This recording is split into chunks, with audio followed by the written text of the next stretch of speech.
Assalamualaikum warahmatullahi wabarakatuh.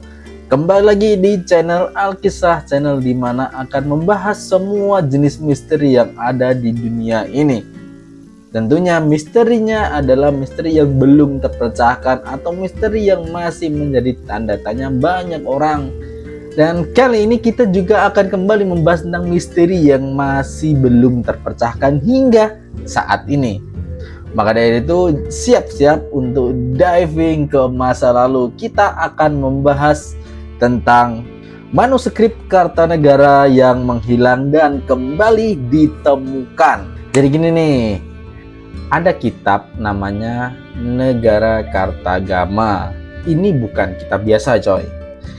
Ini tuh kayak time capsule dari zaman Majapahit yang isinya spoiler-spoiler tentang kehidupan kerajaan masa lalu.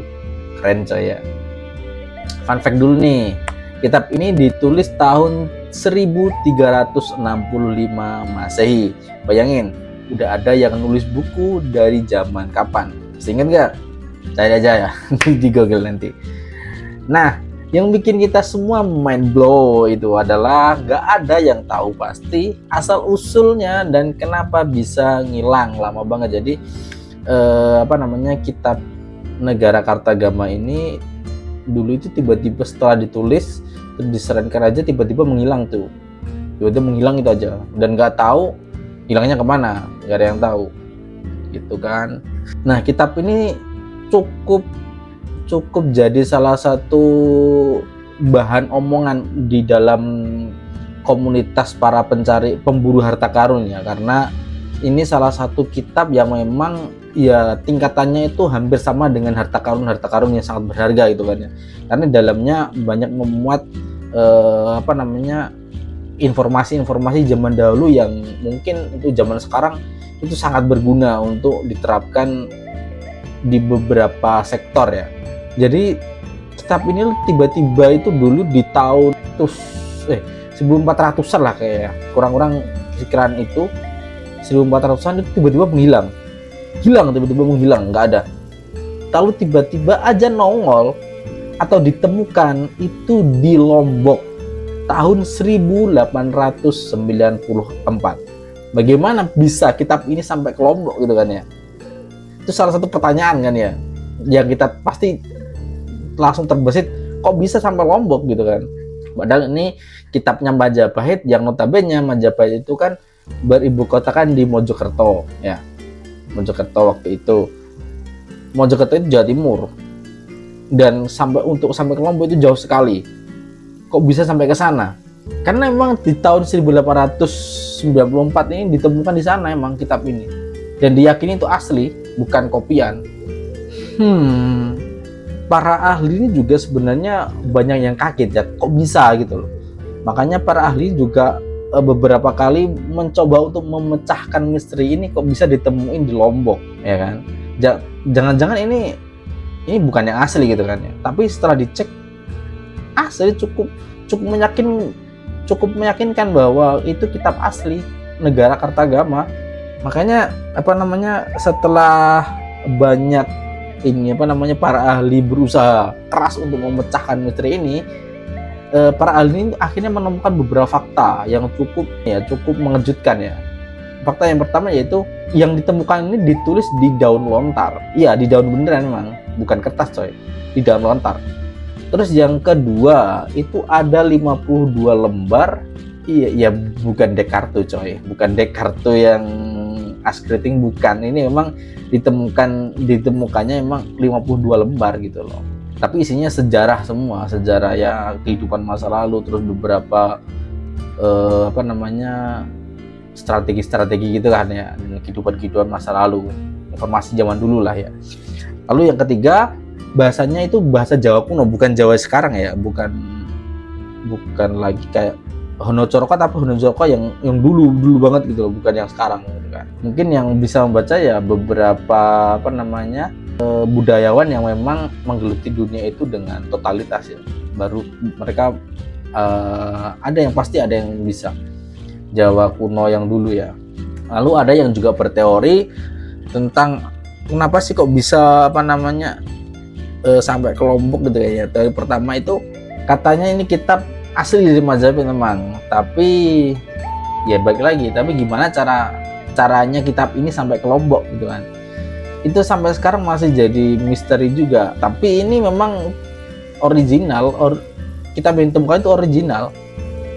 Anehnya kan itu, zaman dulu waktu kitab itu menghilang kok bisa ke sana, kemungkinan apa kemungkinannya gitu kan ya. Terus yang teori yang kedua yaitu kemungkinan zaman dulu itu disalin. Jadi disalin oleh beberapa orang, akhirnya dibawa ke beberapa negara untuk mungkin kayak jadi arsip gitu ya, arsip kerajaan lain mungkin ya kita kan nggak tahu ya. Tapi waktu diteliti itu asli coy, ya kan. Dan kita juga itu masih misteri juga kok bisa gitu.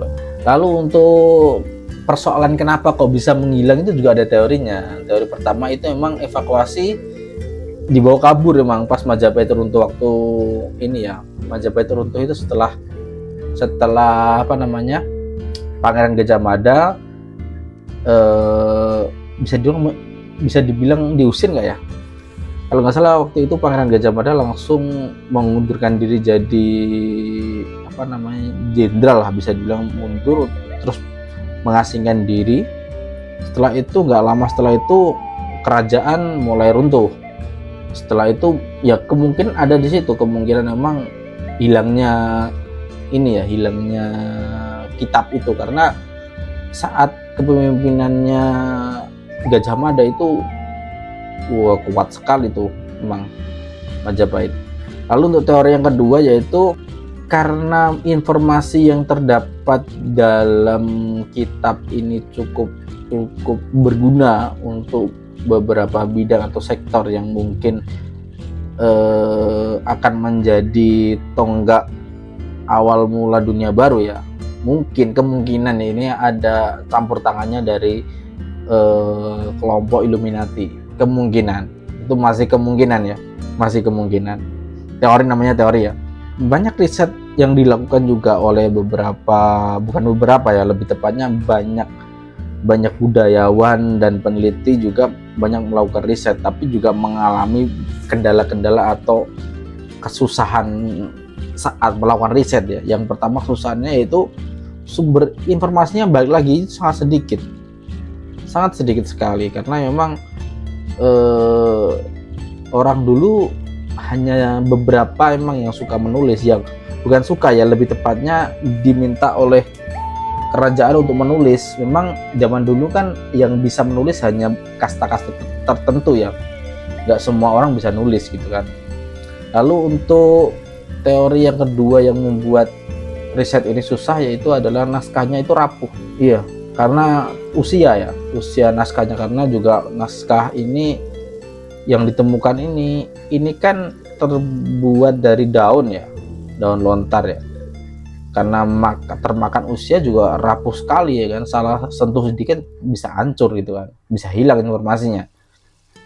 Terus yang selanjutnya yaitu ini nih yang kebiasaan mulut orang ya, banyak cerita yang simpang siur antar mulut satu ke mulut lain. Akhirnya karena cerita itu biasnya mulai terbentuk, dan ratusan tahun berlalu bias yang terbentuk itu makin melebar kan.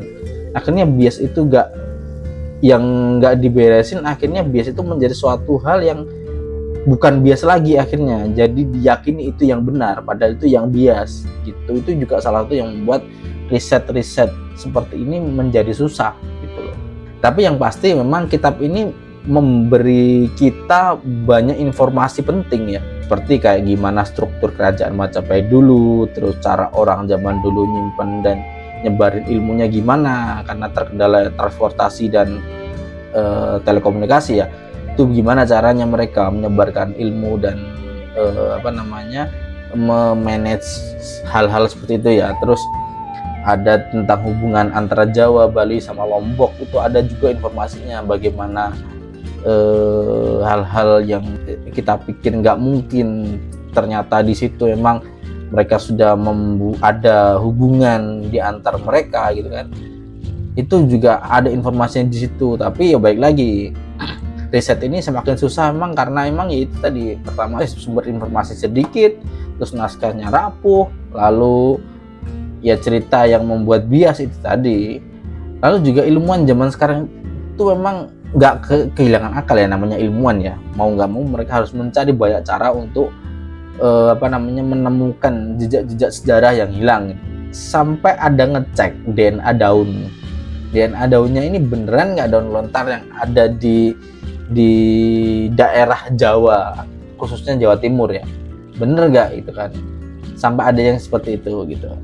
Lalu ada juga yang banding sama naskah-naskah lain, yang naskah kerajaan Jawa Timur yang pada waktu itu, pada abad-abad yang hampir sama dibandingkan gitu kan. Ini dari segi penulisan terus bahasanya ini gimana, ada kesenjangan nggak itu? Kalau enggak kan berarti kan oh ini bener nih dari situ gitu kan ya. Lalu ada juga yang bahkan karena memang aset kita Nusantara ini kan banyak yang disimpan di perpustakaan Belanda ya.